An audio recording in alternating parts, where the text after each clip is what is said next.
भक्तजनों,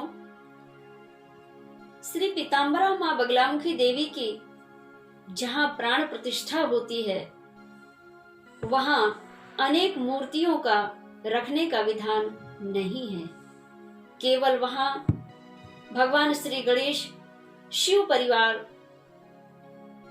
और भैरव जी की स्थापना की जा सकती है। अन्य देवी देवताओं की भीड़ वहां पर ना लगावें, क्योंकि एक साधे सब सधे, सब साधे सब जाए। एक को साध लीजिए, सब सध जाएंगे। हमारे जीवन में माता पिता एक ही हैं, पति एक ही होना चाहिए, सतगुरु एक ही होना चाहिए, कुल देवी देवता एक ही होना चाहिए, इष्ट देवी देवता एक ही होना चाहिए। तब जीवन जीना सार्थक होता है।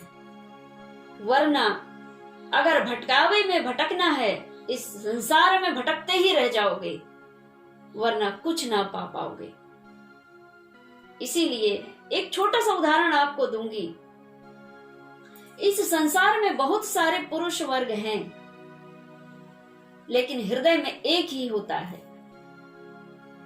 बहुत से बुजुर्ग आपको मिलते हैं पिता तुल्य, लेकिन पिता एक ही होता है। गुरु अनेक मिल जाते हैं। माता सबसे बड़ी गुरु है, फिर पिता भी गुरु है, फिर पड़ोसी गुरु है, फिर स्कूल के गुरु हैं। अनेक संतों का हम सानिध्य और सत्संग प्राप्त करते हैं, वे भी गुरु हैं।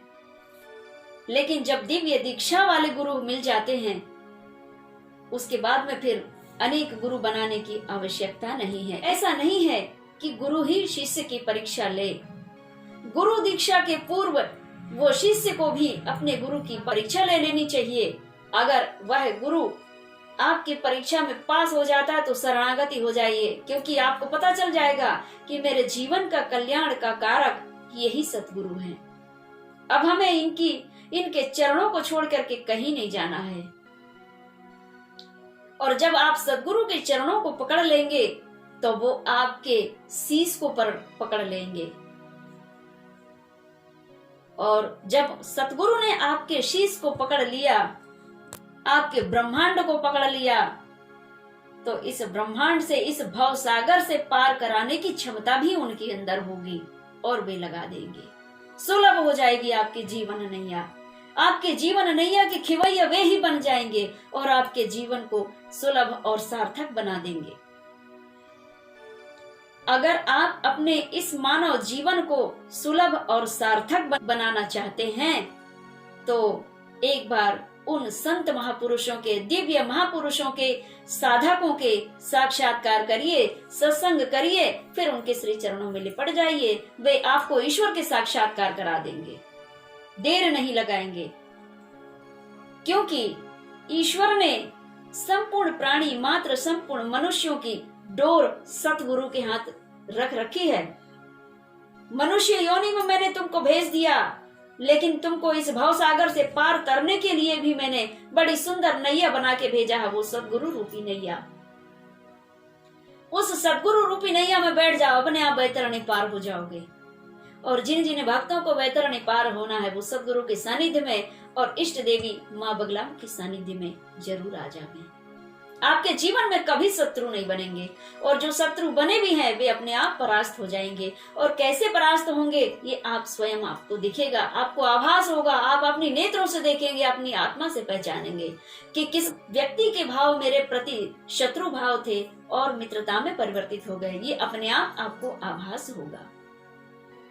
तो जगत जननी, जगत तारिणी, जगत अम्बा माँ उमा भवानी स्वरूपिणी माँ बगलामुखी के शरण में जो भक्त आना चाहते हैं, माँ भगवती के सानिध्य में रहकर सर्व सुखों को प्राप्त करना चाहते हैं, धन धान्य ऐश्वर्य कीर्ति सम्मान वैभव की प्राप्ति चाहते हैं, तो वे माँ बगलामुखी की शरण में आवे। जिनके जीवन में, जिनके शरीर में अनेकों असाध्य रोगों ने घर कर लिया है, जो डॉक्टर से भी नहीं संभल पा रहा है, वे माँ बगलामुखी की शरण में आवे। क्योंकि वे सर्व रोगों की नाशनहारी हैं और अरिकुल मूल उच्चाटनकारी हैं। माँ भगवती आपके शरीर में असाध्य रोग भी अगर व्याप गया है उससे भी मुक्ति दिलाने वाली हैं।